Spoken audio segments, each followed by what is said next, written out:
Should I share my screen, Prabhuji? Yeah, Prabhuji, go ahead, please.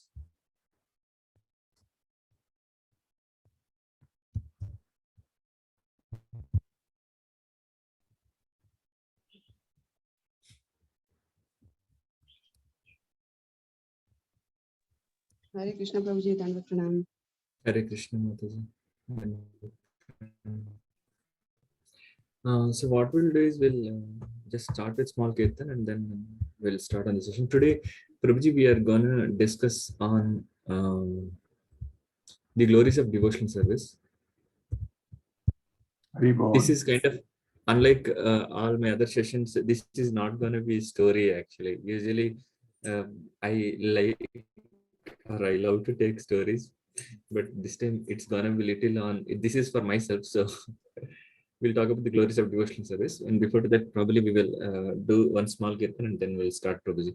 Prabhuji, I have time till 8:45, right? Yes, Prabhuji, yes. Okay. Jaya Radha Madhava Jaya Kunja Bihari Jaya Radha Madhava Jaya Kunja Bihari Jaya Radha Madhava Jaya Kunja Bihari Jaya Gopijana Vallabha Jaya Girivaradhari Jaya Girivaradhari Jaya Gopijana Vallabha Jaya Girivaradhari Jaya Girivaradhari Jaya Yashodanandana Jaya Vrajajana Ranjana Jaya Vrajajana Ranjana Jaya Yashodanandana Jaya Vrajajana Ranjana Jaya Vrajajana Ranjana Jaya Yamuna Tiravanachari Jaya Kunja Bihari Jaya Yamuna Tiravanachari Jaya Kunja Bihari Jaya Radha Madhava Jaya Kunja Bihari Jaya Radha Madhava Jaya Kunja Bihari Jaya Gopijana Vallabha Jaya Girivaradhari Jaya Girivaradhari Hare Krishna Krishna Krishna Hare Hare Hare Rama Rama Rama Hare Hare Hare Krishna Krishna Krishna Hare Hare Hare Rama Rama Rama Hare Hare Hare Krishna Krishna Krishna Hare Hare Hare Rama Rama Rama Hare Hare Hare Krishna Krishna Krishna Hare Hare Hare Rama Rama Rama Hare Hare Hare Krishna Krishna Krishna Hare Hare Hare Rama Rama Rama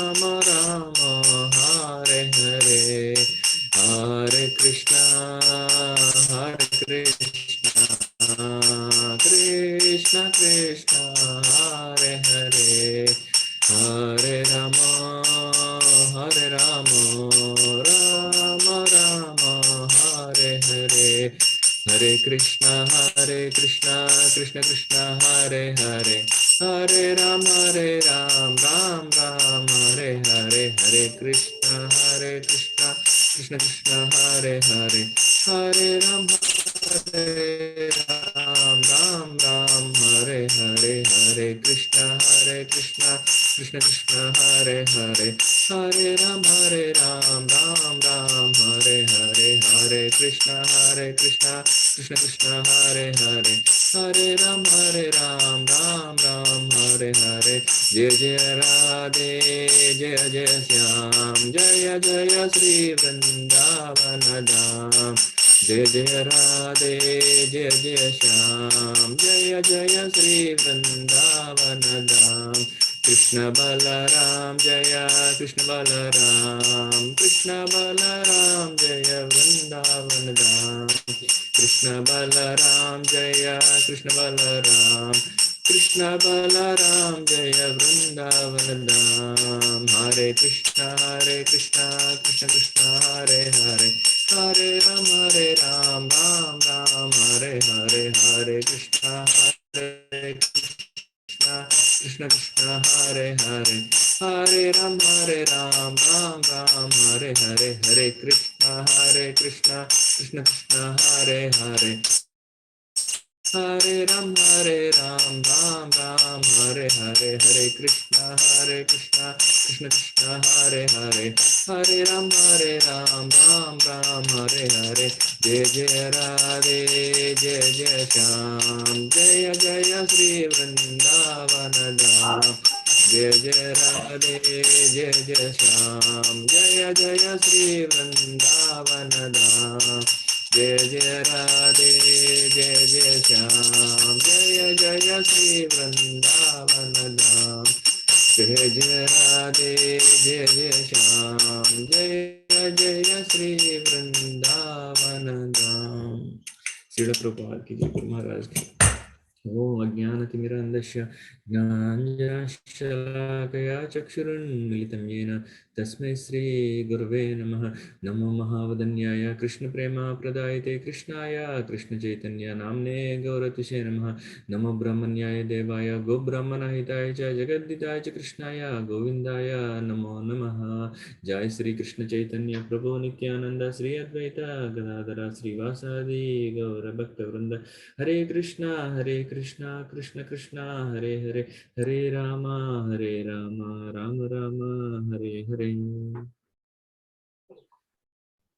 Mukam Karadu Vachalam Pangam Langayate Guru Yatkrupam Vande Sri Guru Dena Tarinim Sri Paramananda Mahaswaram Sri Paramananda Madhavam Sri Chaitanya Mishwaram Apitra Pavitra Sarvavastangata Yashmaret Pandarikaksha Sabhakyantara Kichiki Sri Vishnu Sri Vishnu Sri Vishnu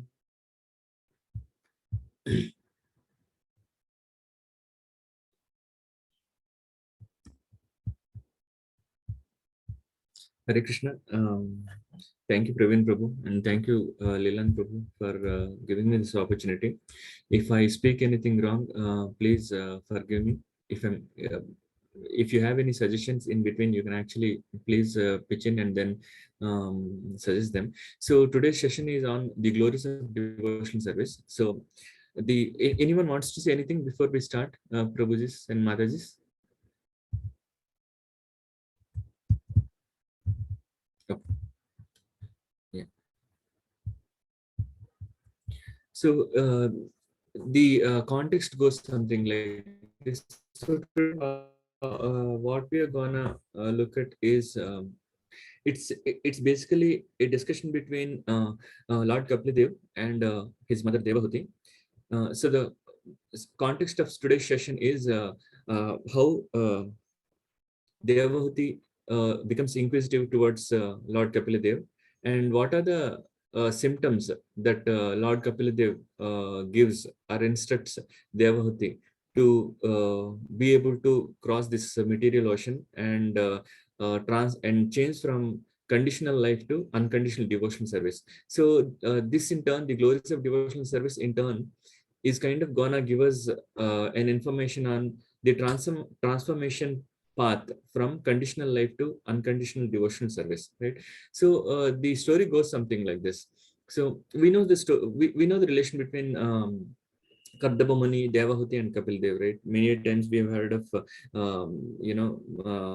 Kapil Dev being the son of Kardama Muni and Devahuti. So from Lord Brahma descends Kardama Muni and Swayambhu Manu. And Kardama Muni marries Swayambhu Manu's daughter. So Devahuti is the daughter of Swayambhu Manu. So we might get a question like, how can this marriage happen? So most of the times in North Indian region, people usually do not marry cousins. But in South Indian region, not just in South Indian region, in many places, they marry cousins, right? So for example, Arjuna and Subhadra, right? So Arjuna is cousin of Sri Krishna, and Subhadra is sister of Lord Sri Krishna.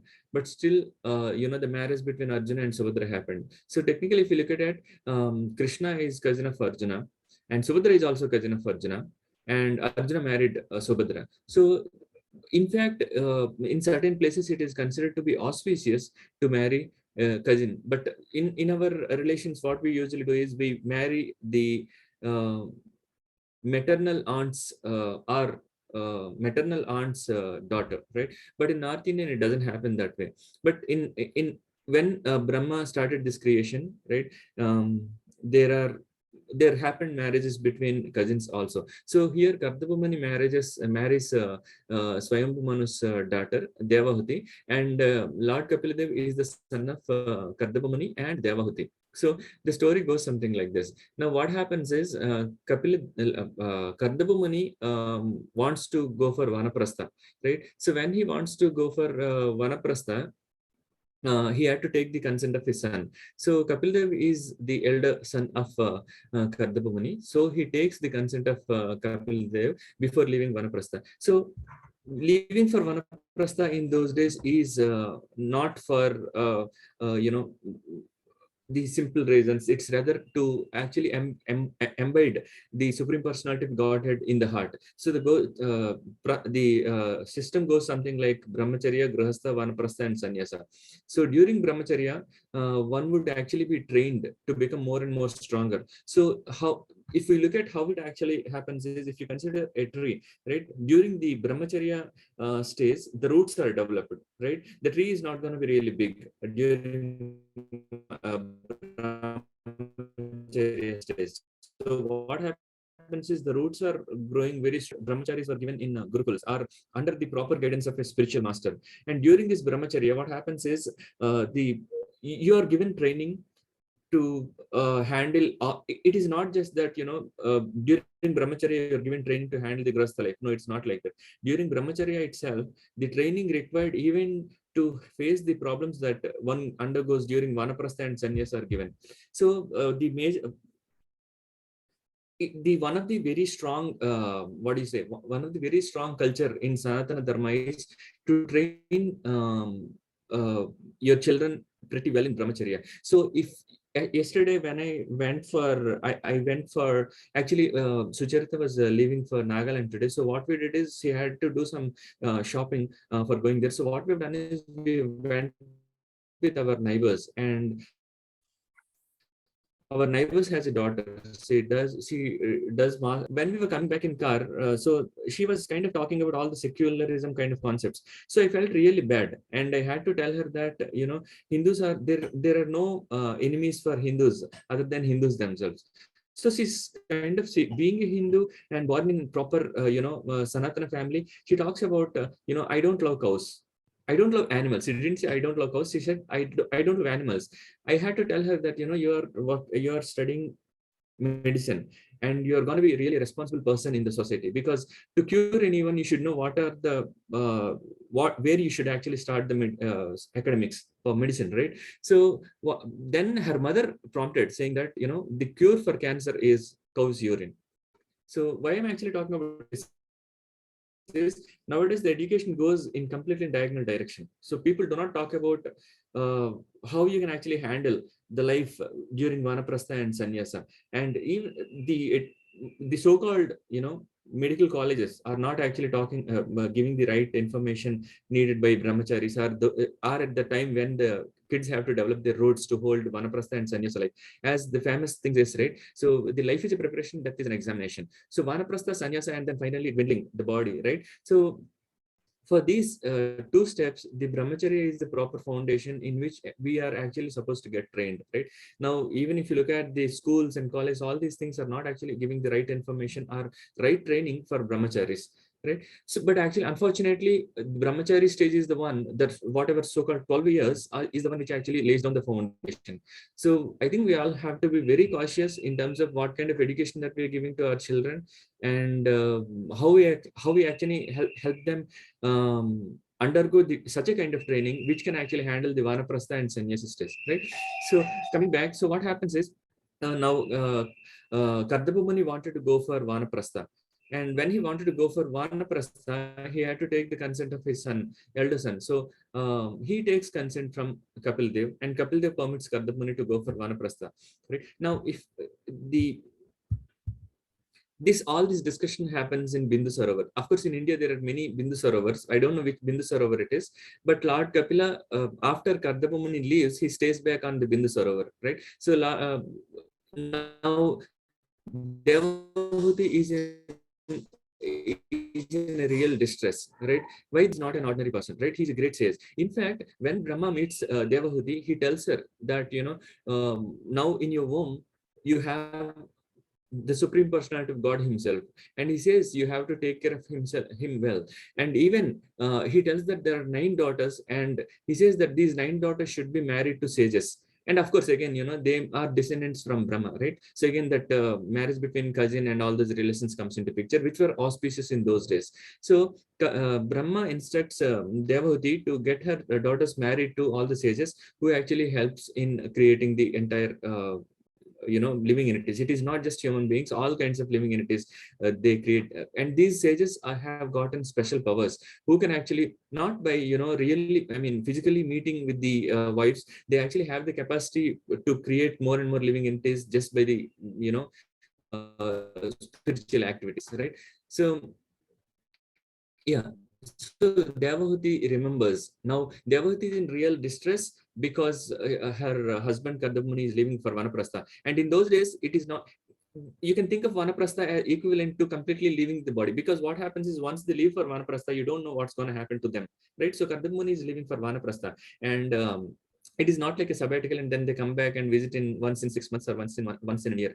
It is like once they leave for Vanaprastha, means it is done deal, right? So Kardama is leaving for Vanaprastha, and Devahuti is like in real what do you call depression, right? Now Devahuti remembers what Lord Brahma said. He told 2 things. One, you have the child that you have in your womb is Kapil Dev. So she remembers, and then she remembers that the Lord is going to take birth in the womb, right?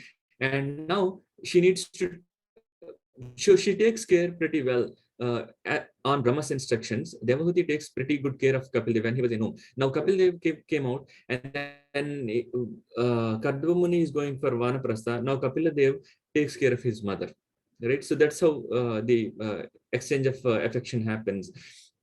Now in text 6, here Lord Kapil Dev actually stands there on the Bindu Sarovar, right?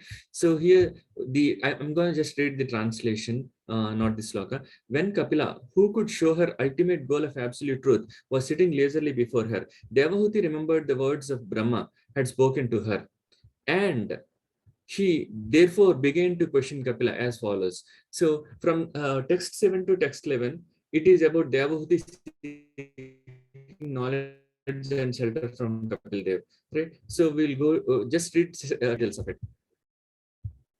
Text 7, Devahuti said, "I'm very sick of the disturbance caused by material senses. For because of these senses, for because of this sense disturbance, my lord, I have fallen into the abyss of ignorance."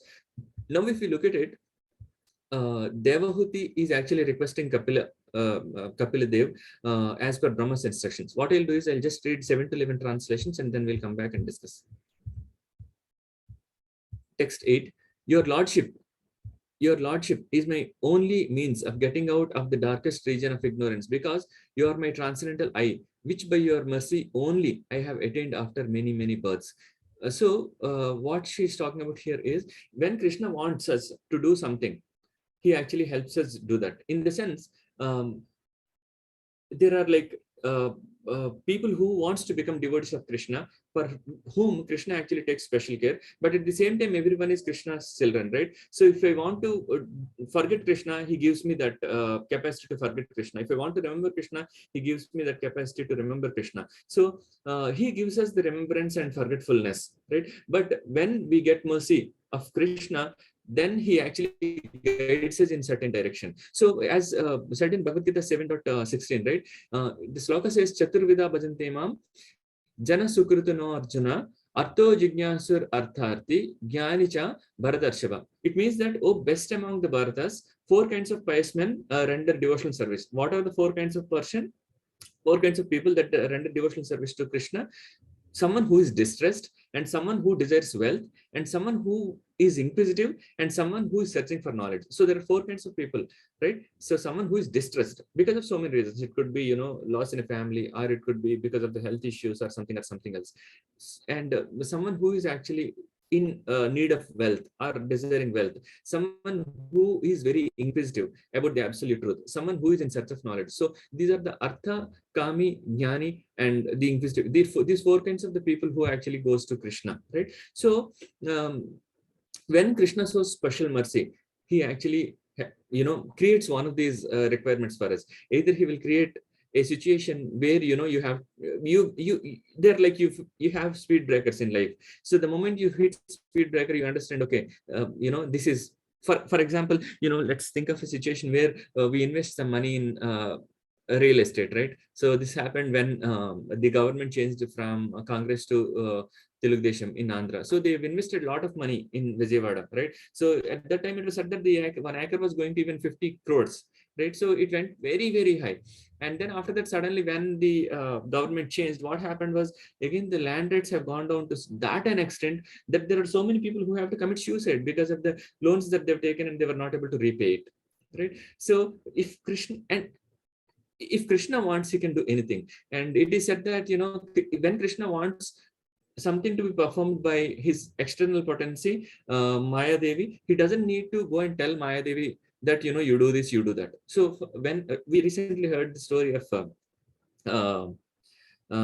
Krishnastami, right? So when as the 7th child, Balarama takes birth in Balarama enters into the womb of Devaki, but then Krishna transfers Balarama or Shankarshana into Yasodamai's into Rohini's womb, right? So how does it happen? Krishna doesn't really go and send an email to or orally say that you have to do that. He just thinks and it happens. So Krishna can do anything and everything, right? Just by thinking in his mind. He need not even talk, or he need not even give instruction to demigods or Maya, right? Such a powerful personality he is. So if Krishna wants anyone or his devotees to go in certain directions, he actually puts speed breakers in life, right? So it could be in different ways. It could be encouraging by giving more wealth, or it could be encouraging by giving certain rewards, or it could be if a devotee is not actually going in right direction, by giving the rewards, he had to even give punishments also.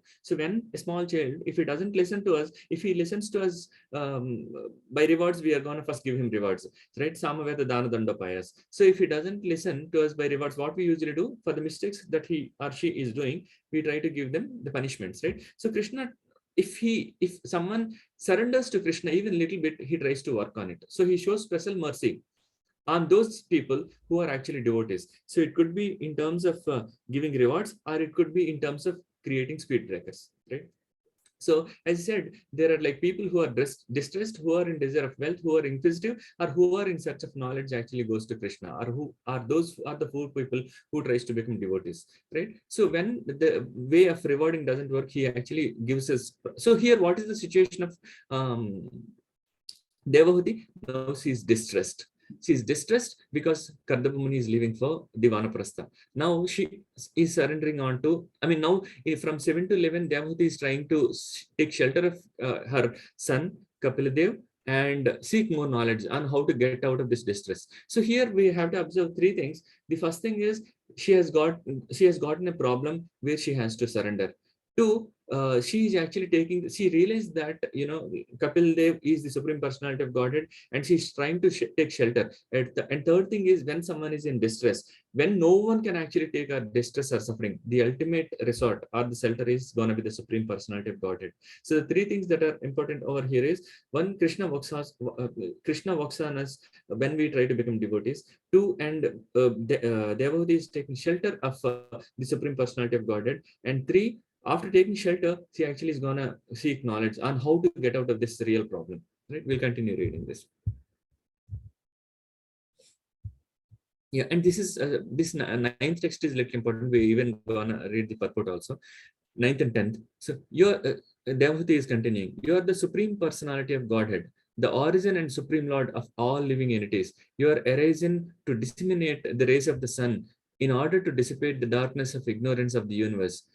And purport by His Divine Grace Srila Prabhupada, Kapil Muni is accepted as incarnation of Supreme Personality of Godhead Krishna. Here the word Adya means the origin of all living entities, and Pumsam Ishvara means the Lord of all of the living entities. Ishvara Paramakrishna. I mean, Ishvara is the meaning of Ishvara means Lord. Ishvara Paramakrishna. Kapila Muni is the direct expansion of Krishna, who is the sun, SUN sun of spiritual knowledge. As the sun dissipates the darkness of the universe, so when the light of the Supreme Personality of Godhead comes down, it at once dissipates the darkness of Maya. We have our eyes, but without the light of the sun, our eyes are of no value. Similarly, without the light of Supreme Lord, or without the divine grace of the spiritual master, one cannot see things as they are. And 10th one also we'll read purport.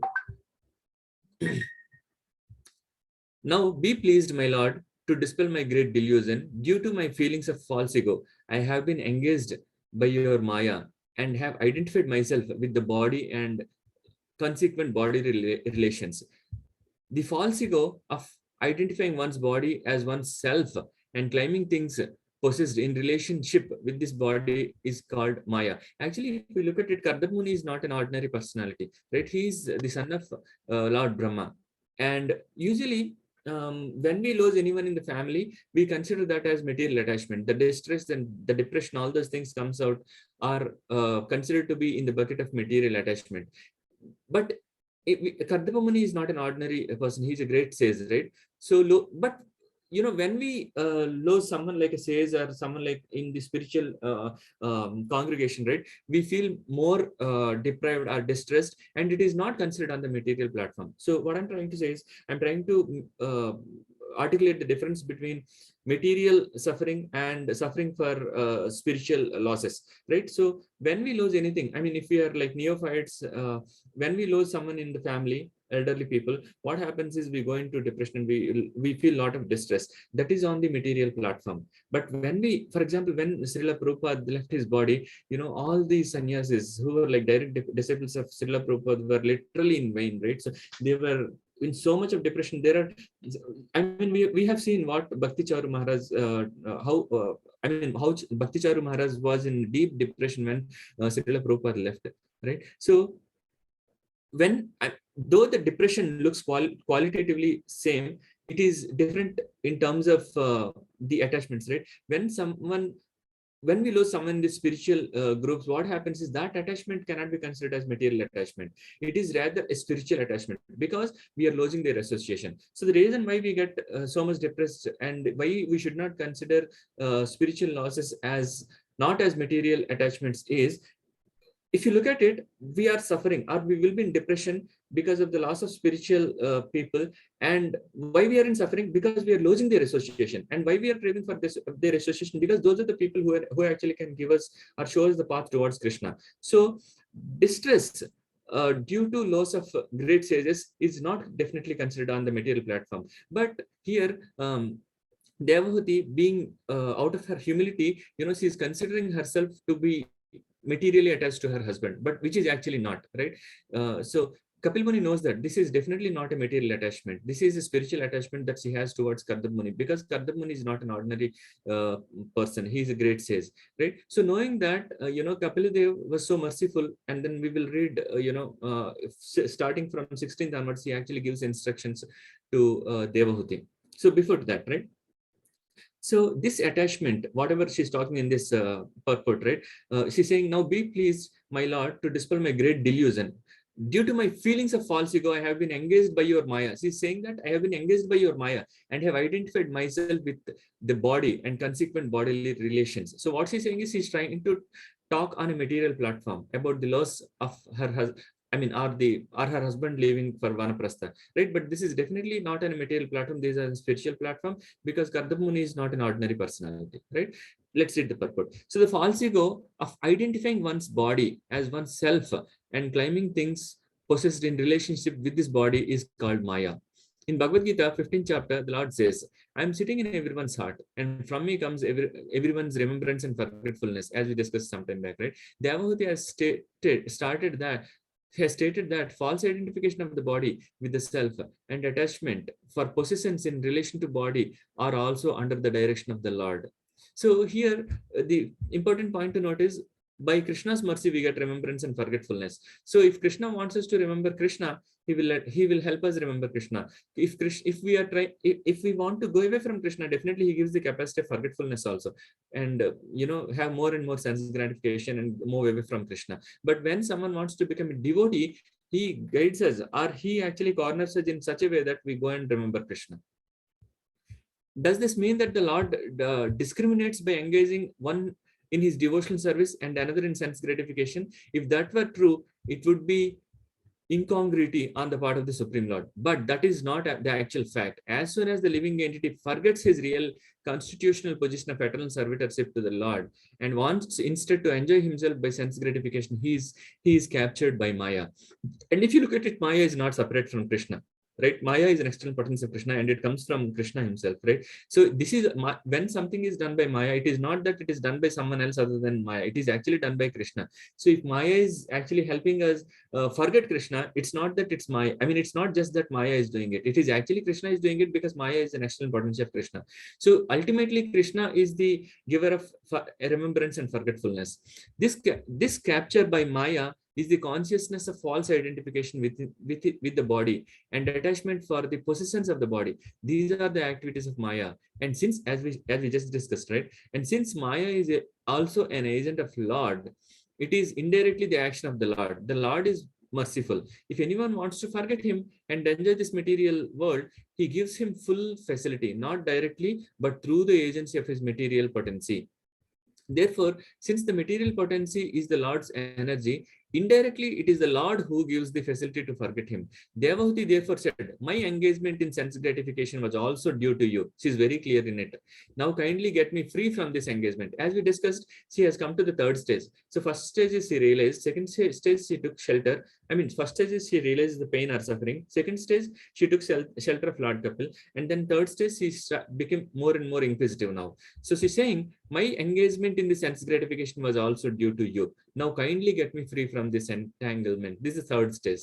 By the grace of the Lord, one is allowed to enjoy this material world. But when one is distinguished with material enjoyment and is frustrated, and when one sincerely surrenders unto the lotus feet of the Lord, then the Lord is so kind that he frees one from entanglement. Krishna therefore says in Bhagavad Gita, first of all, surrender. This is the first stage. And then I will take charge of you and free you from all reactions of sinful activities. Sinful activities are those activities performed in forgetfulness of our relationship with the Lord. In this material world, activities for material enjoyment which are considered to be pious are also sinful. For example, one sometimes gives something in charity to the needy persons with a view of getting back the money 4 times increased. Giving with the purpose of gaining something is called charity in the mode of passion. Everything done here is done in the mode of material nature, and therefore all activities but service to the Lord are sinful. Because of the sinful activities, we become attracted by the illusion of material attachment, and we think, I am this body. I think of the body as myself and bodily possessions as mine. Devahuti requested Lord Kapila to free her from the entanglement of false identification and false possession, right? So first she identified herself that she is in a false conditioned state. And second thing, she understood that Lord Kapila is the Supreme Personality of Godhead. Third thing, she took shelter, and then she became more and more inquisitive now. So when someone becomes a devotee of Krishna, the moment he becomes devotee of Krishna, till then, whatever sinful activities that he has done, that effect, the recursive or responsive effect of that sinful activities were completely zeroed down. So this is when it is said that during initiation, the spiritual master, Guru, takes the complete responsibility of whatever sinful actions, reactions that we have done till now. It doesn't mean that whatever sinful actions that we do in future are taken care. They are not taken care because our Guru is going to suffer for whatever sinful activities that we do. It is a simple example. It is a simple concept, right? In Sanatana Dharma, we have a concept that the head of the house, or the husband of the wife, who actually takes care of the house, actually takes the responsibility of all the good and bad deeds, right? So if a child is doing any sinful activities till 12 years, whatever sinful activities that she has done, it directly goes into the father's account. She doesn't even get 0% of it. So that's why we have to make sure that our children doesn't do any sinful activities, because whatever sinful activities that were done by a child till 12 years goes into the account of the father. And whatever sinful activities that the wife does, part of it goes to the husband. And whatever good deeds the husband does, those good deed parts, half of the good deeds comes to the wife. So the responsibility of husband and wife is to make sure that the children doesn't do any sinful activities, because the moment the children does the sinful activities, it directly goes into, it's like a simple mathematical calculation, right? So any sinful activities the wife or the entire family is doing, that goes to the head of the house. Part of it goes to the head of the house. So the responsibility of the head of the house is to guide the family in right direction, or protect the family in right direction. Because if the family is not protected, if the family is not in right direction, whatever sinful activities that the family is doing, that directly goes to the husband. Now, what is the duty of a wife? The duty of the wife is to inculcate or to help and support the husband to do all the spiritual and devotional activities, so that whatever good activities the husband does, half of that comes to the wife. Right? So the mathematical calculation goes like this: anything that is done by the family or the children till 12 years, it is directly goes. I mean, not even 0% is retained by the children. The entire 100% of the sinful activities goes to the father. And any sinful activity that is done by the wife, 50% of it goes to the husband. And any good deeds that are done by the husband, 50% of it comes back to the wife, but not the bad deeds. If as a head of the house, if I do any sinful activities, all that reactions I have to suffer. But on the other hand, if I do any good deeds, my family or my wife gets 50% of it. So what happens is, here in the mathematical calculation, the result is the wife has to make sure that the husband does good deeds, and it is the duty of the husband to make sure that the entire family is protected and doesn't do any kind of sinful activities, right? So this is how the Sanatana asrama or varnasrama was built, right? The wife's duty is always to support and help the husband do more and more devotional activities, so to give him a congenial environment. And the duty of the husband is to make sure that the family goes in right direction with right training, right? So if that does not happen, what happens is, when the children grow up, right, they also grow in this, they might go in a direction where they do perform the charities, austerities, and all those things. But one simple change in the consciousness from Suddha Sattva Guna to Rajoguna changes the entire results of it, right? So if you're doing something in Suddha Sattva Guna, that leads us directly to the spiritual planet. But whereas if we do it in any other guna than Suddha Sattva Guna, like it could be in just Sattva Guna, or it could be in Rajoguna, or it could be in Tamoguna, it is definitely is gonna lead to get entangled in the cycle of birth and death, right? And one another important thing that to note over here is, if we do anything in Sattva Guna, say for example we perform certain kind of charities, right? When we perform certain kind of charities in Rajoguna or Tamoguna, it's okay. We might stay back in Bhuloka, or we might go to Atala, Sutala, or Patala planets, depending on in the mode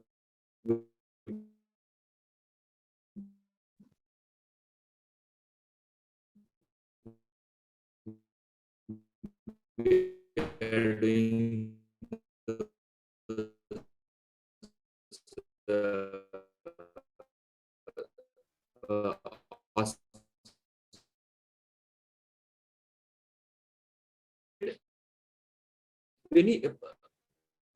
the lifespan in higher planetary systems is high. right? So as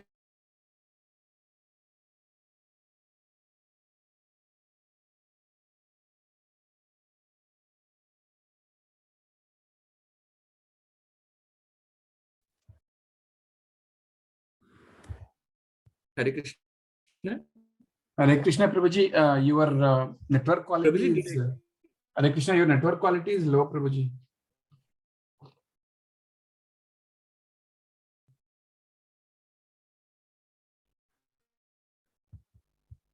Am I audible, Prabhuji? What we're talking about is, yeah. So what we're talking about is when we perform the deeds in different gunas, any guna other than Suddha Sattva, what happens is it leads to the respective planetary systems, right? So if you do anything in Kali Yuga, it is said that if you're doing something in Rajoguna or Tamoguna, is actually better than doing it in Sattva.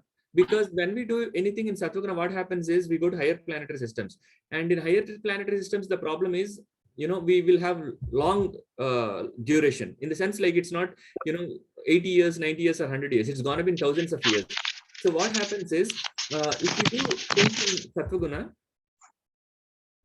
you do things in Sattva-guna, if you go to higher planetary systems, the duration is more there. So now we have crossed only 5,000 years in Kali Yuga, right? So in the beginning, it actually takes, slowly it goes to the curve goes little up now. For the 10,000 years, it is golden era of Kali Yuga. Kali Yuga is considered to be iron era, but actually starting from little 5,000 years, little before, the next 10,000 years are going to be like the devotional service and the spiritual endeavors and spiritual activities are going to go very high. At the same time, it is Astic and Nastic both are going to go up. They both fight, and then it's going to go very up for next 10,000 years. And in between, it reaches a peak and then it comes down. And once it comes down, right, we can't even imagine what can happen. Right. So if you look at it, the 10,000 years is the golden era of Kali Yuga, because Chaitanya Mahaprabhu descended, and then, the spiritual activities are going to go up.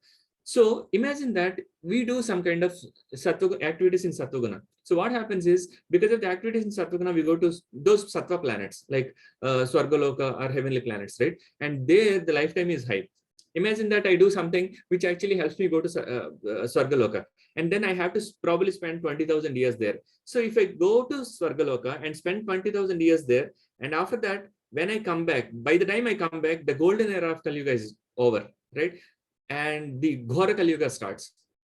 Now, the problem is, we might have enjoyed the 20 years in Swargaloka, but the moment we come back, what we will see is a Ghora Kali Yuga. So here there comes two problems. One, you're not in the golden era, where, just chanting Hare Krishna Mahamantra can actually take you to spiritual planets. Two, we are like imagine that we are in an AC room, or imagine that we are in a nice rides, and we can think of it like we are in Mauritius, and suddenly we go to a desert in Rajasthan. So that's how the transformation is going to be, right? So we will go to Swargaloka and spend 20,000 years there because of all the good deeds that we do, and we come back and then we see Ghora Kali Yuga, where you can't even chant, you don't even gonna have vegetables and fruits to eat, right?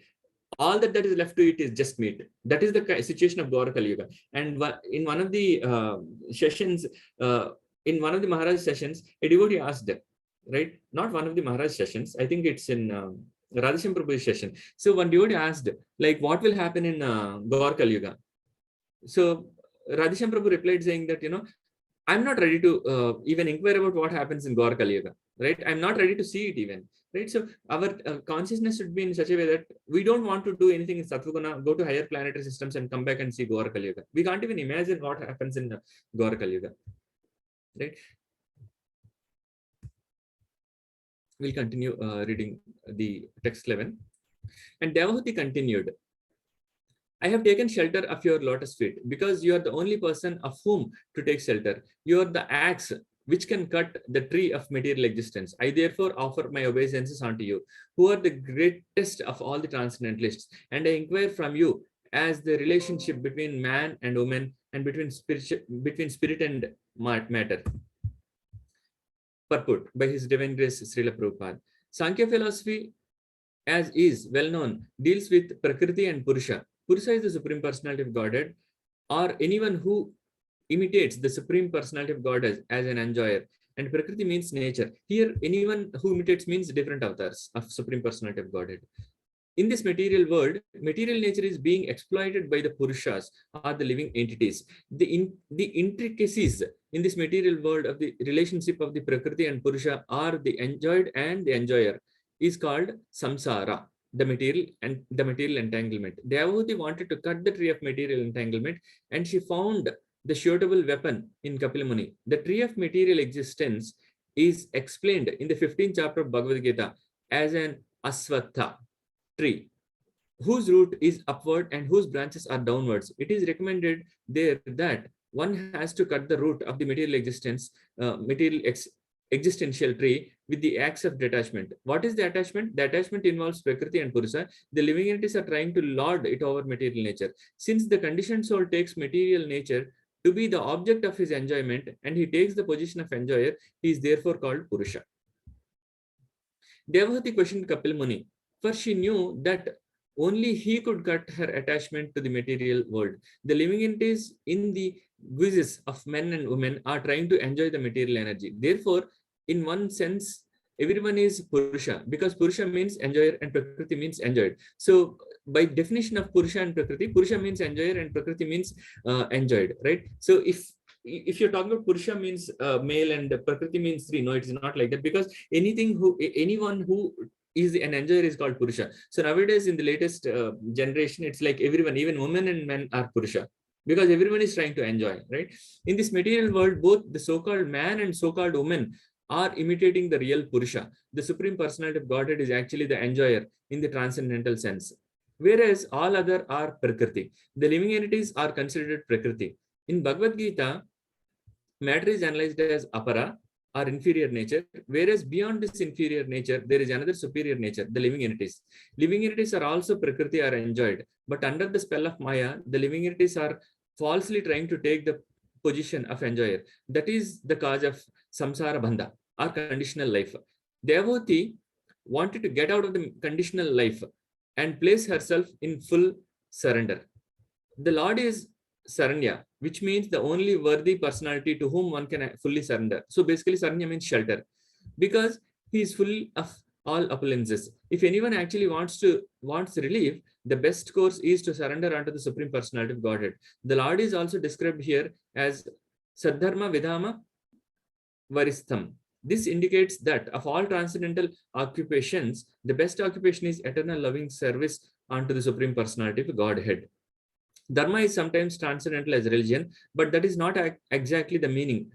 Dharma actually means that which one cannot give up, that which is inseparable from oneself. The warmth of fire is inseparable from fire. Therefore, warmth is called the dharma, or nature, or fire. Similarly, Saddharma means eternal occupation. That eternal occupation is engagement in the transcendental loving service of the Lord. The purpose of Kapil Devi's Sankhya philosophy is to propagate pure, uncontaminated devotional service, and therefore he is addressed here as the most important personality amongst those who know the transcendental occupation of the living entities. So here, dharma means it is not just religion, that which one cannot give up. Or we talk about varna and asrama, right? So varna is something that's something which we cannot give up. So for example, if you have taken birth as a Brahmana, my dharma is to propagate the spiritual knowledge, and then to do all, make sure that the homa and yajna, all those things are performed in right direction, and the people in general are going in right direction. That is to give instructions to people to make sure that they go in right direction and perform right duties, austerities, and penance, right? So, but we might get a question saying that, I have taken birth as Kshatriya, I have taken birth as Sudra, I have taken birth as Brahmana. So, am I not getting attached to my dharma? No, it is not like that, because it is said that Kalava Sudra Sambhava. In Kali Yuga, everyone is Sudra.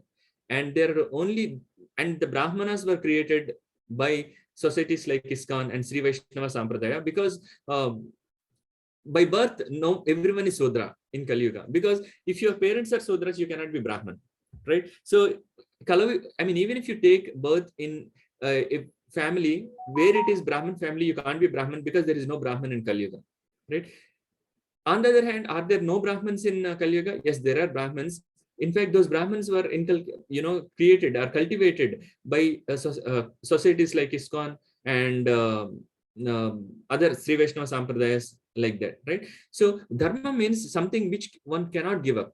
which is inseparable from oneself. So by this statement, one thing that we can understand is the dharma or the varna is not something that comes by birth, right? Say, even if I have taken birth as a brahmana, if I'm trying to, if I'm going in the direction of nature, eating meat, I cannot be considered as a brahman, right? So these varnas are defined by the activities that we do.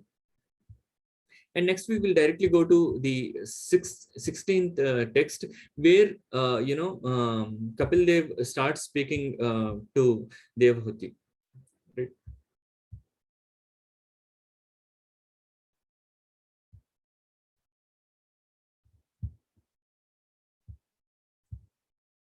Now, till now, what has happened is Devahuti went through 3 steps. First, she understood her distress, and second, she took shelter of the Supreme Lord, Kapil Dev, and then third, she became more inquisitive. Now, from 16th onwards, the instructions comes from Kapil Dev, the way a spiritual master gives instructions to his disciples, right?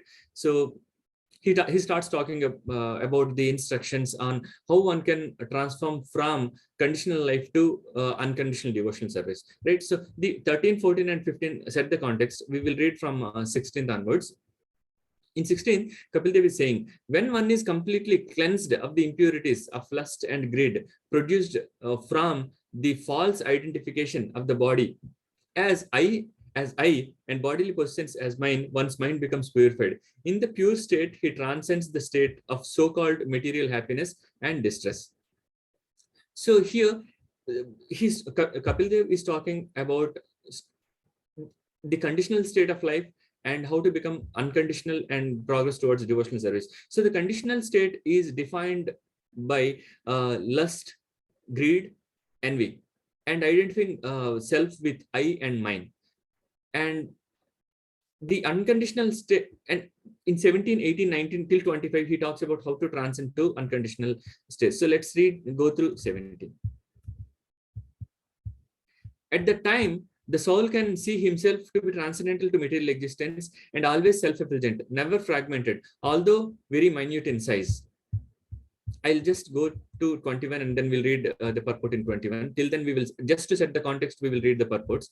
In that position of self-realization, by the practice of knowledge and renunciation in devotional service, one sees everything in the right perspective. He becomes indifferent to material existence, and the material influence acts less powerfully upon him. So here, Kapila Dev is talking about the influence of Maya, right? So we many times Lilananda Prabhuji has taken example of Bhakti Raghav Swami Maharaj, right? So when the Mayapur temple was initially in the beginning, the initial stages of establishments, so Bhakti Raghav Swami Maharaj was actually taking care of that, safeguarding the temple. And at that time, what happened was, Lord Narsingh Dev deity was not yet installed. Actually, the story goes starting from Lord Narsingh Dev. I mean, this could be a Leela that's performed by the Supreme Lord himself to have Lord Narsingh Dev installed in Mayapur, right? So when the Mayapur temple was in the stage of establishment, there were few dacoits. In those days, it was all like forests, right? It is not like the metro cities that we have right now.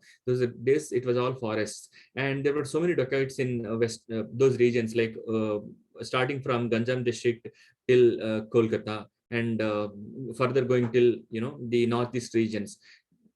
There are so many forests, and there are a lot of dacoits also. So in Mayapur, the attack happened, and then they were actually trying to steal the deities. That's when Bhakti Raghav Swami Maharaj, he tried to stop those dacoits. And in that process, one bullet went into his one of the legs, and then he lost his leg. And Lilananda Prabhu says, Hriday, I think, Lilananda Prabhu's younger son, when Lilananda Prabhu met with his family to Bhakti Raghav Swami Maharaj, Hriday asked, Maharaj, what happened to your one of the legs? Right. So what the answer that was given by Maharaj is, Krishna gave and Krishna has taken it. Right. So when we become devotees, it's not that we will be free from material miseries, but we will get the we get the strength to handle that material miseries, and we will be able to handle the suffering. We might feel the pain, but we will not have suffering. So that's what is said in this purport. It is said, he becomes indifferent to material existence, and the material influences acts less powerfully upon him. So if one surrenders unto Krishna, the material influences act less powerfully upon the person who becomes a devotee.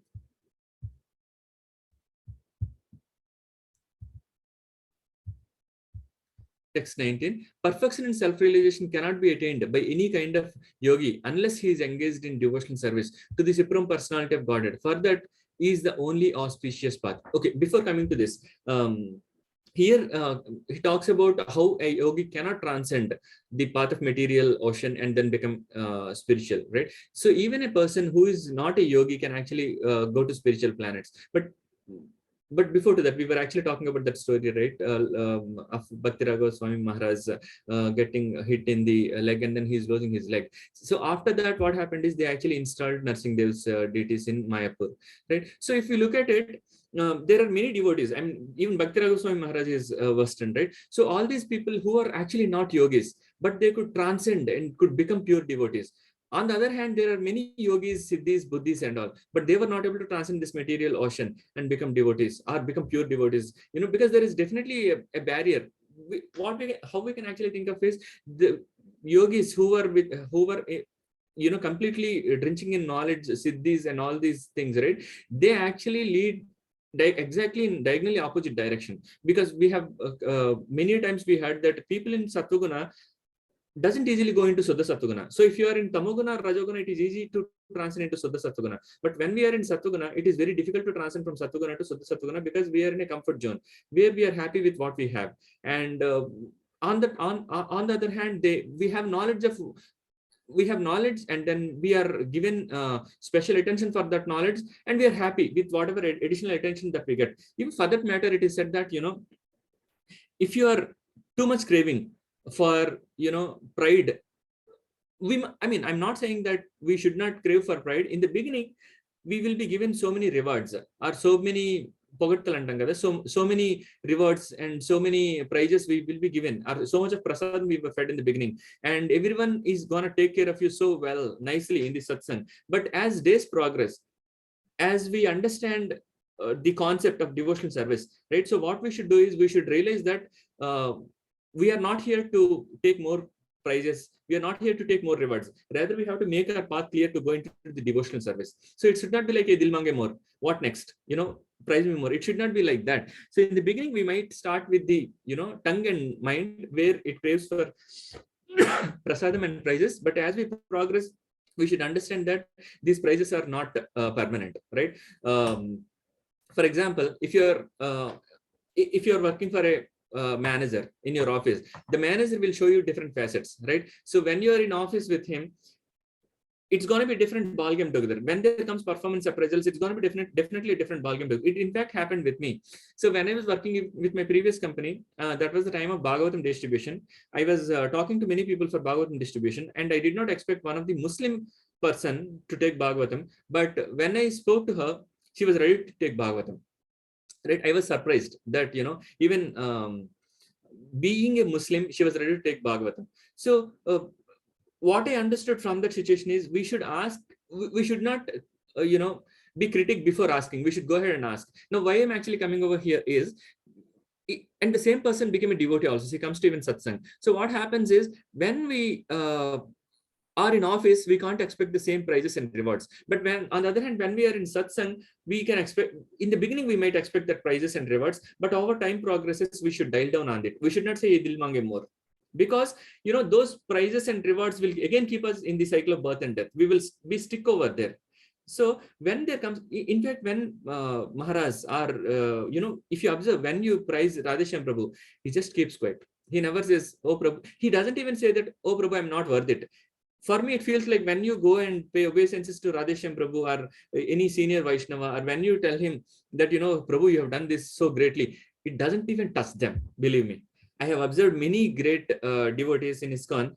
When you praise them, even for that matter, brahmacharis, right? When you praise them, it doesn't touch even their hair. It is something like the aura actually, bounces it back to you, right? You feel like, why did I actually praise him? So such a kind of feeling you get when you try to praise few people in ISKCON society. So the prizes doesn't even touch them, because they know that it is temporary. So in the beginning, it is okay. If you're nurturing your friends, neighbors, or your colleagues, it is okay to praise. But we have to, as preachers, we have to make them understand that these prizes and rewards are, the pamperings are not permanent, right? So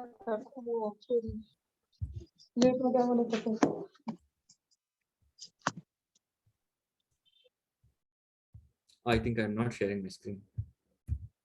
So as we progress in devotional service, right, we need to understand two things. As preachers, we need to understand that, we have to train people in such a way that they should understand that the prizes and rewards are not permanent. At the same time, when we want to progress in devotional service, we need to understand that the prizes and rewards are not going to be permanent, right? So they're definitely going to be temporary, right? So coming back, right? So the yogis and siddhis and all these people, and even the people in Sattvaguna, they're happy with the prizes and then they stay back, and it is very difficult to move them from Sattvaguna to Suddha Sattvaguna. So if we try to understand there is a very close relation between staying back in the cycle of birth and death and getting rewards and prizes and staying in Sattvaguna. So this is always is going to keep us in the cycle of birth and death.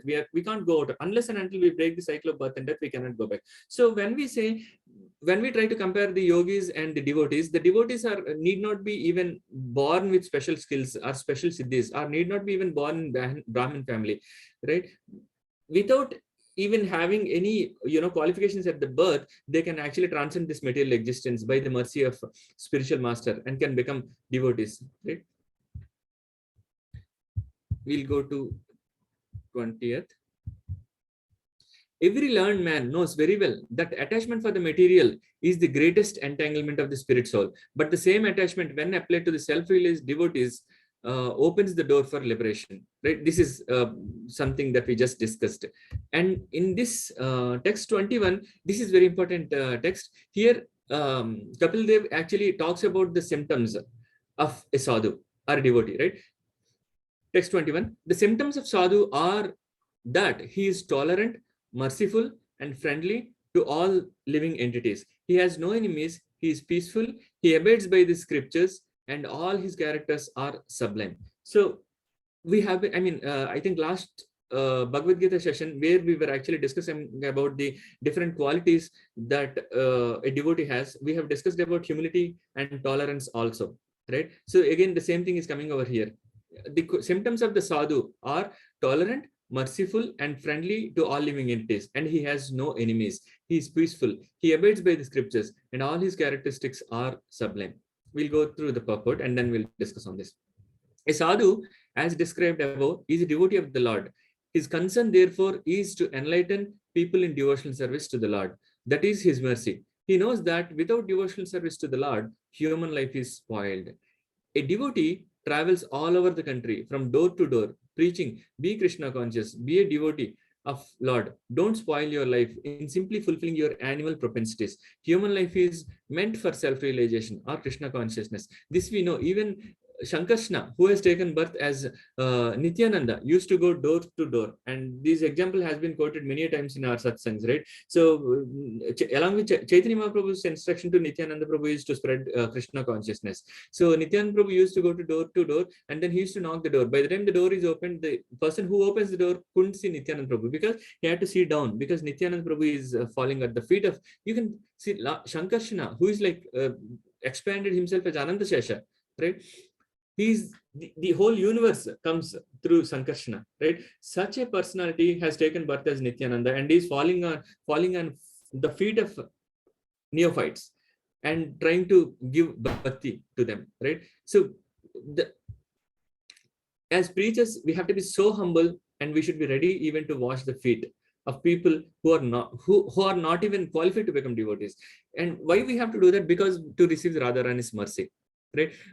It is said that, if you become a devotee, it's okay. But if you even if you try to make one person devotee, that the ticket to spiritual planet is confirmed. But on the other hand, if someone, even if you, humiliate, or even if you blaspheme one person who was actually thinking of becoming a devotee, that sin is never going to leave us, right? So in fact, there is like that Dahi Choda festival that happens in Mayapur, and Chaitanya Mahaprabhu is conducting that Dahi Choda festival. And at that time, what happens is Nityananda Prabhu is the coordinator of all the transport. So what happens is, there any devotee who comes, it's the responsibility of Nityananda Prabhu to receive them and then give them a comfort situation. So what happens is, under Nityananda Prabhu, it is like probably could be the same hierarchy that we are following in ISKCON, right? So when there happens any festival, what happens is there will be one person who is given the servant leadership or the leadership tag. Of course, he's a servant, and at the same time a leader, he will be given few more devotees. For example, we are performing the we perform Krishnastami, right? So there are individual zones like Transit, My Home Avatar, Krishi. Of course, in My Home Avatar, the Krishnastami was celebrated by Sri Vaishnavas. In Transit, Krishi, Vihanga, and other places, right? So when the Krishnastami celebrations were done, there are leaders, and under those leaders, there are like different people who are different devotees who are taking different services as leaders at their level and then executing that thing, right? So similarly, when Chaitanya Mahaprabhu was conducting the Dahishoda festival, Nityananda Prabhu was responsible for receiving the devotees and taking care of their travel, and then taking care of their receiving them well and giving them a comfort situation and stay and everything. At that time, with Nityananda Prabhu, there was a team who actually were taking care of travel of the devotees. So during that process, one devotee has a difficulty in travel. So what happened was Nityananda Prabhu literally has kicked the devotee on his chest because he could not take care of another person who wanted to come for the Dahishoda festival and was traveling. He had little inconvenience on his travel, and Nityananda Prabhu had heard about it, and then he literally has kicked that devotee who was actually responsible for the travel of the other person. So to that extent, Nityananda Prabhu used to become ferocious. He never wanted to lose even one single neophyte, or Nityananda Prabhu cannot take the statement that someone became uncomfortable in devotional service. To such an extent, he had commitment and faith to give bhakti to people. So by Krishna conscious, be a devotee of the Lord. Don't spoil your life in simply fulfilling your animalistic propensities. Human life is meant for self-realization or Krishna consciousness. These are the words that were spread or preached to make people devotees. These are the preachings of a sadhu. He is not satisfied with his own liberation. He always thinks about others. This is one another important thing. We should not be happy with our devotional service. But at the same time, of course, it is important to have our sadhana perfect. I mean, not definitely perfect. Our sadhana, we should preach to the level that, we are comfortable, or to the level that we have knowledge. I cannot, smoke cigarette, and I cannot ask others to not to smoke cigarette, right? So we need, when we are trying to preach others, when we are trying to spread Krishna consciousness, at the same time, it is important to have our sadhana also, in line, so that, what happens is we can follow, and we can actually become examples for others to follow, right? Srila Prabhupada used to do that. Even his disciples, all the Maharaj, sannyasis, right? You can't go and find even one single small hunch in their devotional service, right? So there are Maharajs who actually finish their 16 rounds of chanting before to even Brahmur, before even 4:30, the Mangal Harati starts, they finish their chantings of 16 rounds. And I know my Guru Maharaj, if there is yatra in Vrindavan, what he does is he gets up at 1 o'clock in the morning. We have yatra coming in next November with him in Vrindavan, right? So what he does is he gets up at 1 o'clock and finishes his chanting, because during that yatra, even when he's traveling in car, he doesn't want to go and then chant. I mean, when he doesn't want to chant while he's traveling. Even when he's in yatra, at time, of course, if we have to travel from, the Raman Reti to Govardhan Hill, right? It's a journey of approximately an hour or so, right? Even during that time, of course, he's not like gonna travel like all of us in a bus. He will definitely, all these Maharaj, they will definitely have their comfort travel in different cozy cabs, right? Even then, Maharaj didn't want to chant during the travel. He wanted to finish his chanting before to Brahma Muhurta, because he doesn't want to chant when he was going over Vrindavan. That is the kind of consciousness that right? So it is very important to make our sadhana strict when we try to perform our preaching thing, right? Yeah, my battery is going low. And as it was explained in last Bhagavad Gita session by Lilananda Prabhu, there are certain things that are very important in devotional service. Deity worship is one another important thing that we have to do if we are trying to follow preaching, because it is said that, love and service goes hand in hand, right? If you are saying that I love you, but I don't serve you, the love will go somewhere and it is not going to stay. For just one example that I can give in this context is, people who have adopted children, the kind of affection that they show is going to be identical, not just similar. It is going to be identical to their own children because they serve. Wherever there is service, there will be love. And even Srila Prabhupada said that it is devotional service, right? It is not just service, it is devotional service. When we perform service to anything, we develop love without our knowledge, right? More the service that we do, more the love we develop. So we can't say that, Prabhu, I just want to do only chanting Hare Krishna Mahamantra, like 16 rounds or 32 rounds. That alone might give the connection, but that becomes a formal connection with Krishna. To actually inculcate love with Krishna, it's one simple logic I can give, right? We have been serving our children because of which we develop love towards them. And because if we do deity worship well, what happens is it's a kind of love and affection that we develop over time. That's how we actually connect in the path of love, not a formal connection. So when we say chanting is important, at the same time, deity service is also important, because that is what helps us inculcate more and more love on Krishna. We can't say that only on Krishna Ashtami I will change the clothes of the deities. No. Every Ekadasi, we have to change the clothes of the deities, and every single day we have to make sure that we give him prasadam. And why we have to eat only prasadam? We have to eat only prasadam because most of the times we get bound to those people who actually feed us, right? I even still remember, situations where I needed some food, and those people who have provided food, even in your entire life, whatever, it could be 40 years or 50 years, if there is a day someone has served you food, you can't forget them. So food is so important that it touches the heart, right? That's why when we eat prasadam, we have to think that, it is coming from Krishna. It is not that my salary and I bought this rice, I bought this dal, I bought this vegetables and then cooked it and give it to prasadam. No, it is given by Krishna and it is offered to Krishna. And when it is offered to Krishna, it is purified and it is coming as remnants of Krishna, given by Krishna, remnants of Krishna, and at the same time it was given by Krishna. Thinking in this way, we get bound more and more, and we feel like obliged to the Supreme Personality of Godhead. So here comes love and obligation, right? The moment we are obliged to Krishna, we are obliging to the Supreme Personality of Godhead, right? That way, in every single thing that we do, we remember Krishna, because we think that, today food was given to me by Krishna. And if we go to temple, without our knowledge, we are going to pay dandavat, the obeisances. The body automatically falls flat, because without your knowledge, your brain has actually noted that down, that the food that you've eaten today was given by Krishna. Anyone who gives us food, that touches our heart, and the heart tells the mind, just pay obeisances. So it is very important to eat prasadam. Now, on the other hand, these deities are not machines which actually purifies the food from eating sins to eating prasadam. They're not just the machines, right? Therefore, we have to even serve them. And through service, we are going to inculcate the loving devotional service to them. So these two things are very important. One, eating prasadam, to become more obliged to the Supreme Personality of Godhead. Two, to perform services so that we develop more and more love towards the Supreme Personality of Godhead, right? So we might have seen there are few temples in villages which were not actually properly taken care.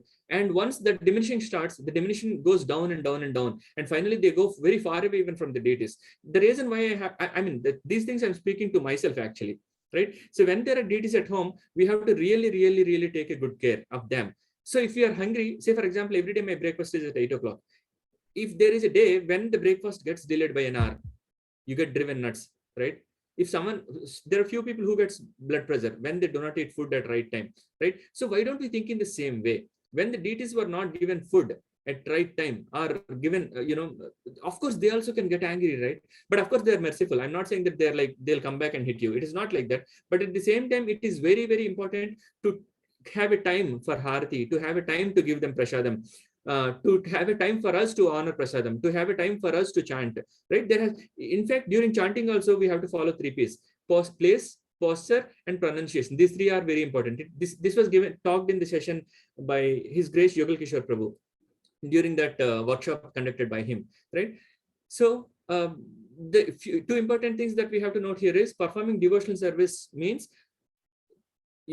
taking prasadam, are remnants of the Vaishnavas and Supreme Personality of Godhead, and serving him with full love, in which, it goes in a spirally, increasing radius. You can think of the spiral's radius is going to go up and up. The more and more the love we perform, the more and more devotion we perform, the more and more services we perform, the love is automatically going to go up. Now, the moment that we bring down either the service or the love, they both are going to come down, and asymptotically they will go to zero. It is very important. Right? Yeah, let's continue reading the purport. And he is the most compassionate personality towards all the fallen souls. Therefore, one of his qualifications is karunika, great mercy to the fallen souls, right? So here, these are the qualities of the sadhus, right? Sadhus are so merciful that they are karunikas, means they even are merciful towards the fallen souls.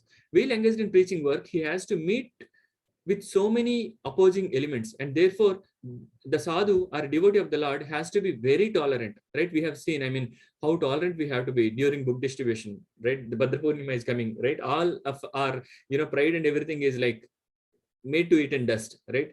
Someone may ill-treat him because the conditioned souls are not prepared to receive the transcendental knowledge of devotional service. They do not like it. That is their disease. The sadhu has the thankless task of impressing upon them the importance of devotional service. Sometimes devotees are personally attacked with violence. We've taken just the examples of Bhakti Raga Swami Maharaj. Lord Jesus Christ was crucified. Haridas Thakur was caned in 22 marketplaces, and Lord Chaitanya's principal assistant Nityananda was violently attacked by Jagai and Madai.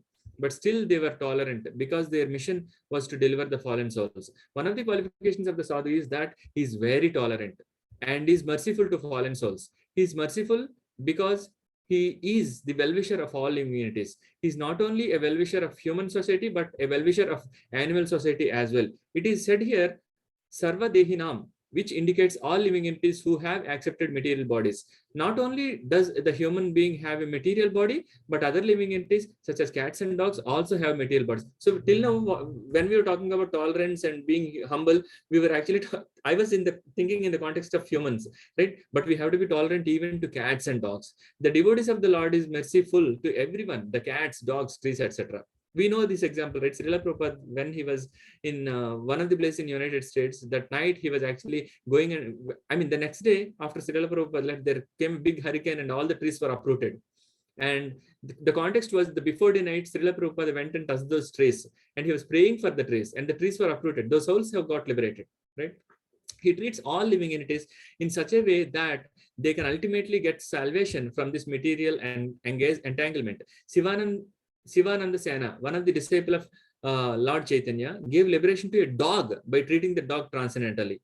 There are many instances where a dog got salvation by association with a sadhu, because a sadhu engages in the highest philanthropic activities of the benediction of all living entities. Yet, although a sadhu is not inimical towards anyone, the world is so ungrateful that even a sadhu has many enemies, unfortunately, right?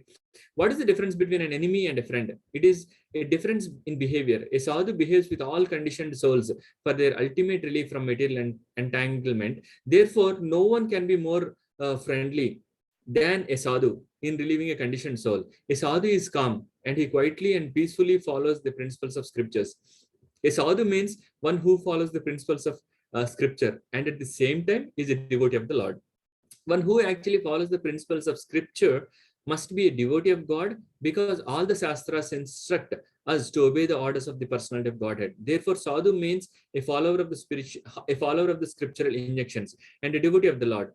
All these characteristics are prominent in a devotee. A devotee develops all the good qualities of the demigods, whereas a non-devotee, even though academically qualified, has no actual good qualities or good characteristics according to the standards of the transcendental realization. So here, the point to note here is, a sadhu means one who actually follows the scriptural injunctions, at the same time is devotee of the Lord. It's not like I know all these slokas of Bhagavad Gita, or it's not that I know I have done Bhakti Vaibhavi, or it's not that I have finished my ISKCON disciple course and Bhakti Shastri.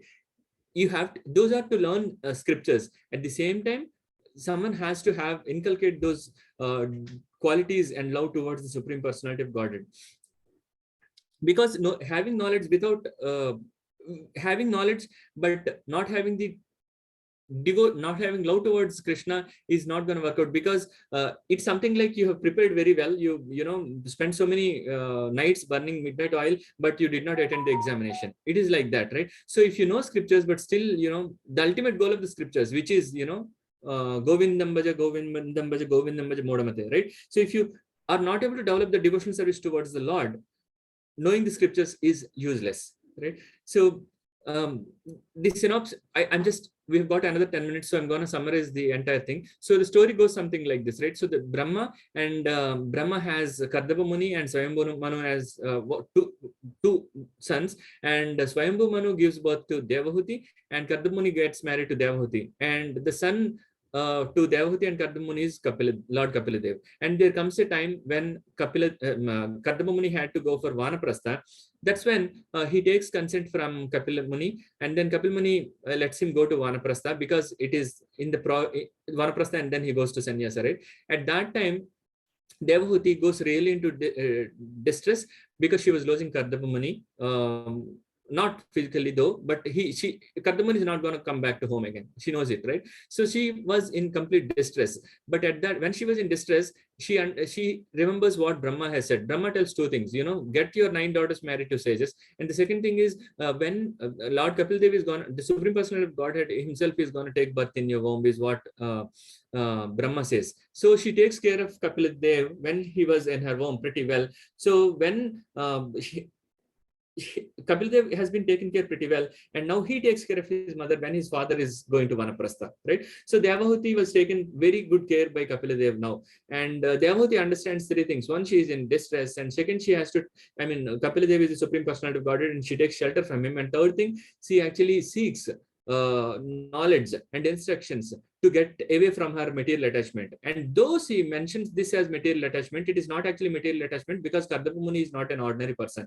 He is another spiritual personality, right? So losing Kapil Muni, though out of her humility, Devahuti talks of herself as having material attachment. Her attachment is not material attachment. This is what is understood by Kapila Dev. So Kapila Dev, her son, clearly understood that his mother is not in material attachment or distress. She is rather in a spiritual attachment at that level. So he understood that she is at a level where she can actually receive higher knowledge. And then he starts speaking. And during that process, he talks about what is a conditional life and how you are governed by the three modes of material nature. Having lust, greed, and all those things actually keeps you bound in the conditional life. And then he talks about different modes and performing austerities, charities in different modes, and what happens because of those charities that are performed in different modes, and what we should do to perform unconditional devotional service and become free from the conditional life, right? He talks about, and finally he talks about what are the different qualities of a sadhu, and one of the primary and the most important qualities, being tolerant towards even animals, not just towards human beings and non-devotees. And we have taken examples of Nityananda Prabhu, how he became ferocious towards those servants who actually could not take care of the devotees that are coming for the Dahi Choda festival, right? And then the second quality that we were talking about is a person who is a sadhu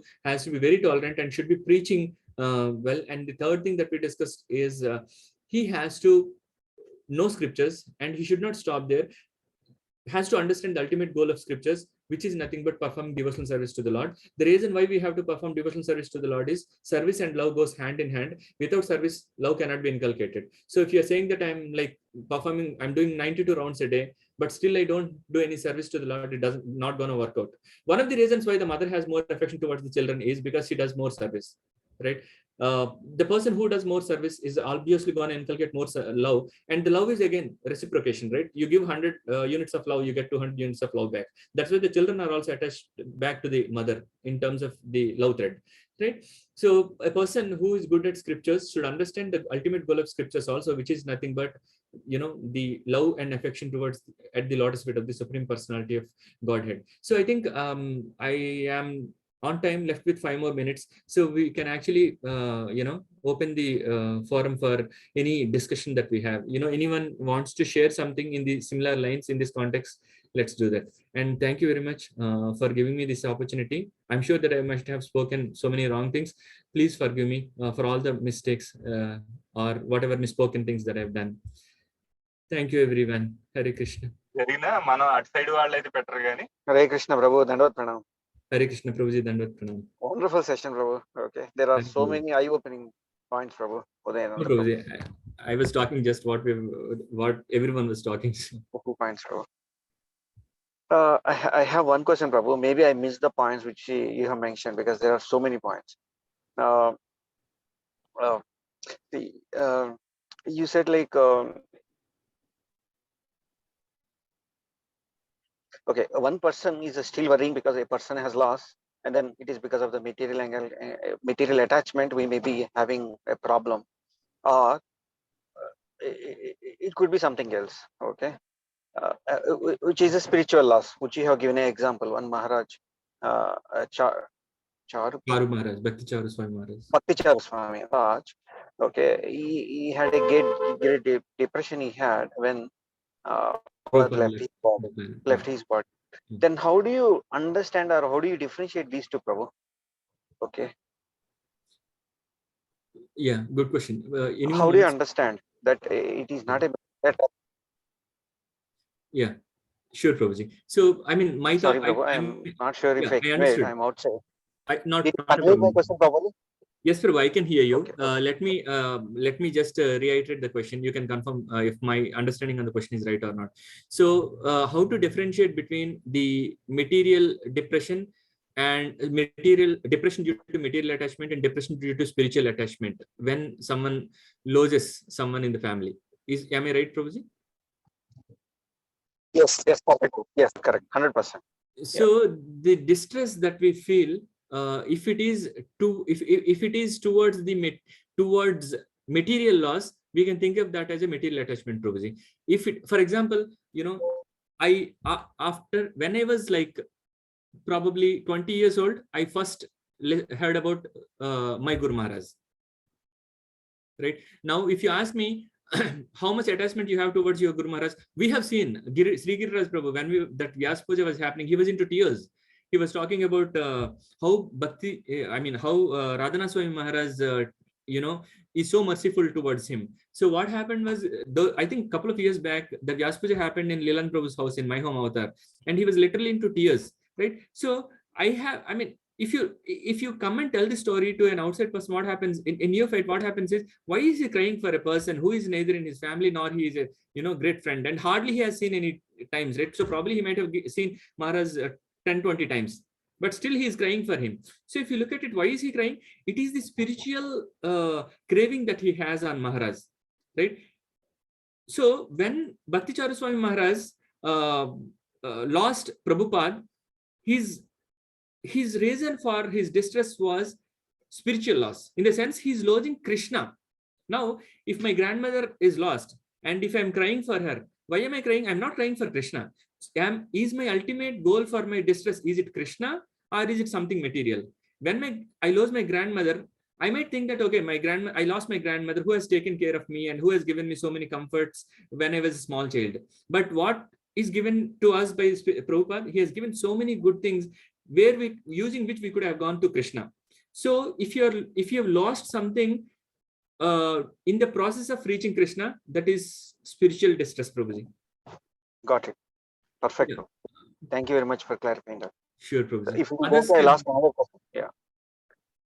Anyone wants to add to this? Yeah, you can. Otherwise, you can continue with the second question.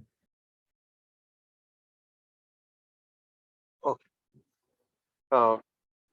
See, you said whatever you are doing, okay, the karmas, okay, the good karmas with sattva-guna and rajoguna, or Yeah. you are donating something with rajoguna, or you are donating versus with the sattva-guna. You gave a comparison, Prabhu.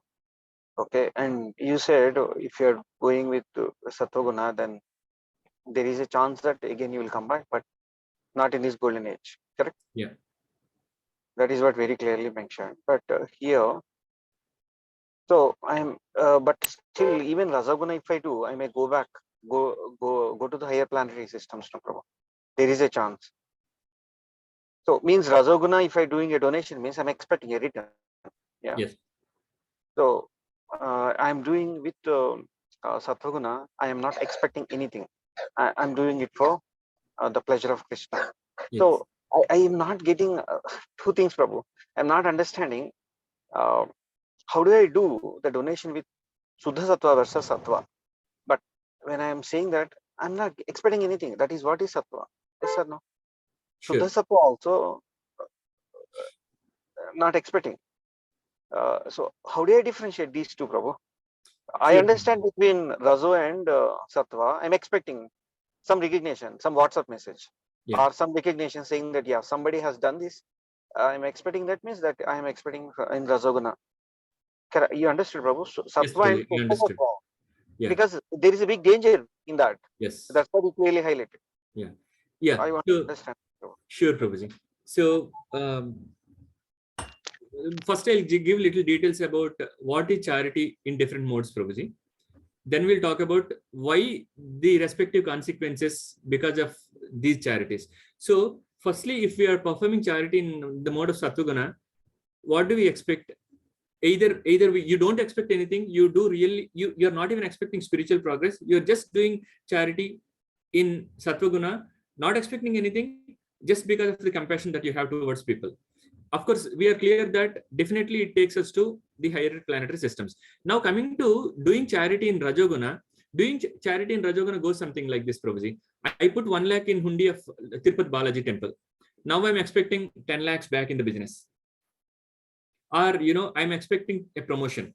So what you're doing is you're doing charity, expecting something material. So you're given that material appliances and you stay back in material planetary system, material planet. So whatever you deserve, Krishna is like Aham Bija Pradapa. He is the seed giving father, Prabhuji. So if you are doing it in Rajoguna, you're donating 100 rupees or 1 lakh rupees, putting in Tirupati Hundi for Annadanam, or putting 1 lakh rupees for medical supplement, medical facilities in Tirupati. You can name the seva. You can say, I want to donate this 1 lakh rupees for medical thing. I want to donate this 1 lakh for Annadanam. You can do that. So if you're doing in that way, if you're doing in Rajoguna, you will tell Balaji that I gave you 1 lakh. Remember, give me 10 lakhs back tomorrow. You're saying that. So the 10 lakhs are material. So whatever you're praying, so you will stay back in this. Now, doing the charity in Tamoguna is it can't even be called charity, Prabhuji, because that is the most worst thing. I'll tell you. I'll give you an example. Say, I am going and paying an insurance for my neighbor. Let's say I have very old person in my neighbor's house and he's not taken care by anyone. I will pay his insurance, life insurance or term insurance, whatever, and I'll keep my name as the nominee. Am I doing charity, Prabhuji? No.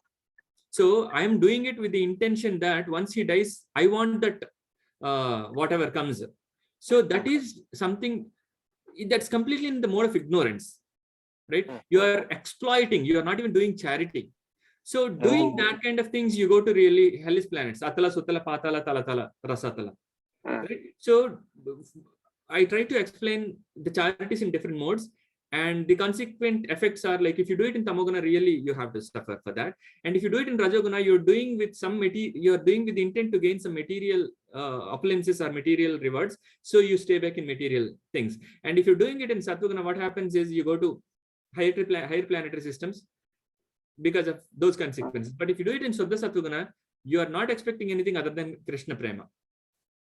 Right? So bhava and prema, right? So you are when you do it, you are in the state of bhava. When you do it, you wanted spiritual elevation. That's why you're doing it in the bhava stage, right? Yeah. Did I answer your question, Prabhuji? Oh, little more explanation, Prabhu. Sure, Prabhuji. See, so in Sattvaguna, I am not expecting anything. That is what is Sattvaguna. Yeah. Then But you will get back, Prabhuji. Yeah. Okay. You're not expecting anything. That's why you don't stay in material plan. I mean, you don't stay in Buloka, or you don't go under, lower planet. But you have paid, so you will get it back for that. Okay. It's always balanced, Prabhuji. It is said that, I heard from one person from whom I bought this plot that I was staying in. So, see, he told me that, you kill someone, and then you start feeding banana to cow every single day till your death. And that is that is not compensated. That is not compensated. It's never compensated, right? Never So in Sattvaguna, if you're doing something, it will be compensated only when you get your payment back. Okay. Now, if we convert that to Suddha, it takes us to spiritual. There also we get benefits, but it will take us to spiritual planets. Yeah. Okay. So we just need to think pleasure of For the pleasure of the Supreme Lord. Yeah. Then it is automatically Suddha Sattva. Yes, Okay. Prabhu. Thank you very much. Correct. Thank you, Prabhu. Correct. Yeah, Praveen Prabhu, you want to add something, please add. Hare Krishna Prabhuji. No, Prabhuji, you explained very well. Actually, it's very nice to understand that.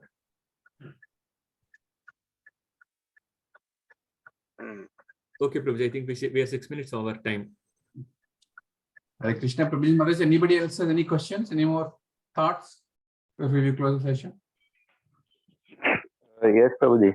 Udayananda Prabhu, thank you for Hare the Krishna, wonderful Sunil. session. Hare Hare Krishna. Krishna. So actually, recently, I didn't have this understanding, but recently I had this understanding, I think through Radhesham Prabhu or some other lectures where it was said that what is needed for devotional service? So just your tongue. Okay. So then I also understood that even chanting is also devotional service. Probably I was not under that impression earlier. I was thinking it is like we are doing it just remembering, but devotional service is something else. Okay. And now in today's class, you were saying that it is not just like we do in chanting, we need to do more. Service, yes. So I am a little confused in terms of what is then devotional service, because when chanting is also devotional service, so what is it that we need to do more? Yeah, sure, Prabhuji. I'll tell you. Thank you for that question. So let me put it this way, Prabhuji. So why do we do chanting? So we do chanting because even Prabhupada says it's like a radio, right? Through radio, through the rays touching the ino layer, and it gives us back the signal. So radio actually connects to people or two entities or things like that, right? So when we do chanting, these are the certain frequency waves which actually connect us to Krishna. Now, when we connect to Krishna, how do we want to connect to Krishna? Do we want to just say hi and come back, or do you want to say that I love you, I want to hug you, I want to kiss you, I want to carry you on my shoulder? Do you want to say that? If you want to say that, the intensity at which you want to love Krishna depends on the service that you do. Just one example. Now you have your daughter Chavi, right? So you love your daughter so much because you're serving her more. I'll give you one simple example, Prabhuji. When I was 19 years, I came back from my home. To study my engineering. The day that I came and joined my engineering college, my senior said that, this guy is not going to stay here. He's going to quit his engineering, because I was continuously, lamenting for my mother for almost like the first entire semester, 6 months, I was lamenting for my mother. But now, do you see me lamenting for my mother? She's like 1,000 kilometers away, 700 miles away from me. And I don't lament, because, that mutual reciprocation, that service is missing, right? Now, if I lose my mother when I was 18 years old, I would have lost, I too might lose my consciousness, right? I might also leave my body along with my mother, such a kind of affection that I had. But now, if you say that, touch wood, it should not happen. By any chance, if someone leaves their body, will I feel the same lamentation? No, right? So connecting with them is one thing, one aspect of it. And how we want to connect is another aspect. Now, how we want to connect? Do you want to hug? Do you want to kiss? Do you want to serve? Do you want to serve him in different way? Like, do you want to be in Dashya Rasa? Do you want to be in Sakya Rasa? Do you want to be in Madhurya Rasa? How you want to connect? That depends on the way that you serve. Some people serve Laddu Gopal, thinks of him as his son or her son, and then serves. So Krishna reciprocates in that way. Someone serves him like, boyfriend. If there are Matajis, they serve him like boyfriend. I have seen one devotee from Jagannath Puri. He has gotten this big Jagannath doll, right? He hugs him, kisses him. I was like, he sings with him, and then I was like, why am I not able to develop that kind of, or inculcate that kind of devotional service? He treats him as a person, believe me. I've seen a video early in the morning. He takes him to the terrace, and there is a half-filled pillar, and he makes him sit on the pillar, and then he was singing, dancing, and then he's hugging, and then, so I was like, why am I not able to get that kind of feeling? I understood, because I'm treating him as a Supreme Lord. I just stand. I always tell my wife, you have to stand straight. You have to 4, 2, 3, 7. I go by rules. That is the biggest problem that I have. It may not be a problem, but with this, what happens is I treat him like Supreme Personality of God. When we go to Balaji, we maintain a distance, right? If you go to principal, you might have affection towards principal, but you stay far. But if someone is a friend of principal, he will go and hug him, right? So the way that you do serve the Lord determines your rasa with him, right? So when you're doing chanting, that rasa is carried forward. there are some great devotees, sannyasis, when they chant, some people smile, some people weep, some people do not make any noise, they just murmur inside. Why some people are crying and why some people are laughing and why some people are smiling? Because they see Krishna when they chant. They can clearly see, I mean, I'm sure that it is Maya for me, because once Radhesham Prabhu was, last to last Vrindavan Yatra that happened with Radhana Swami Maharaj, Radhesham Prabhu in that, I think it is Brahmakund. That's when where Radhesham Prabhu was singing. Today, whatever Jayarada Madhava sang, that was a song that was a tune sung by Radhesham Prabhu 2 years back or 3 years back when we had that Vrindavan Yatra. And when he was singing, when I contemplated and when he said, Krishna Balaram Jaya, Krishna Balaram, Krishna Balaram Jaya, Vrindavanadam. When he said that, I can see Lord, of course, it could be Maya. I'm not so elevated to see Krishna and Balaram, but I can contemplate. I can see Balaram and Krishna dancing when Radhesham Prabhu is singing. How is that happening? Because you're contemplating on it, right? So the way you serve, Krishna reciprocates. You serve him like a son, he reciprocates like a father. You serve him like a father, he reciprocates like a son. You serve him like a lover, he reciprocates like a beloved, right? So that consciousness is built when you actually serve him, Prabhu. So one is connection, and the second one is the mood or the consciousness or the way in which you serve him. Did I answer your question, Sunil Prabhu? Thank you, Prabhuji. Yeah, thank you. Thank you, Prabhuji. I think we are over time, Praveen Prabhuji. No problem. This is important. Hare Krishna, Kinchana Priya Prabhu. Sorry, Prabhuji, I was not very much. I could not hear to your lecture fully, but I have one concern. I have one doubt, Prabhuji. One doubt, in the sense, you have said on deity worship. Yeah, I think you have, it was on mercifulness, merciful, and you're connected to deity worship, I think. yes, Prabhuji. So just I missed some point, I believe, Prabhuji, because I was not very much concentrating on that. So can you explain how that once again, Prabhuji, how merciful and deity worship, what the point you are trying to make? No, sure, Prabhuji. I was talking about. I think there is a reason. Prabhuji, you can go ahead. I'm muted. Yeah, I was not talking. I was not talking about on mercy, Akinchan Prabhu. What I was talking about is love and service. They go hand in hand, Prabhu. So the more service you do, the more the love that you will develop, and love always has this reciprocation tendency. So if someone comes and loves you, you will double the love and give it back. So if we want to love Krishna, or if we want Krishna's love, we have to start at service. When we do serve, automatically, without our knowledge, we will build some kind. We will see so many husband and wives, not just in satsangs, outside also, right? So what happens is we fight like dogs and cats. But when there comes some problem to the spouse, we can't tolerate it. We go hither and thither, and we run here and there, what not we will do. So what it means is, why we have that love? Because though we were fighting, we have been serving, right? So when we do serve, automatically, without our knowledge, we develop love. And when we love, Krishna gives the love backs multifolded. So my point is, service and love goes hand in hand, Akinchan Prabhu. That's what my point was. Okay, thank you. Hare Krishna.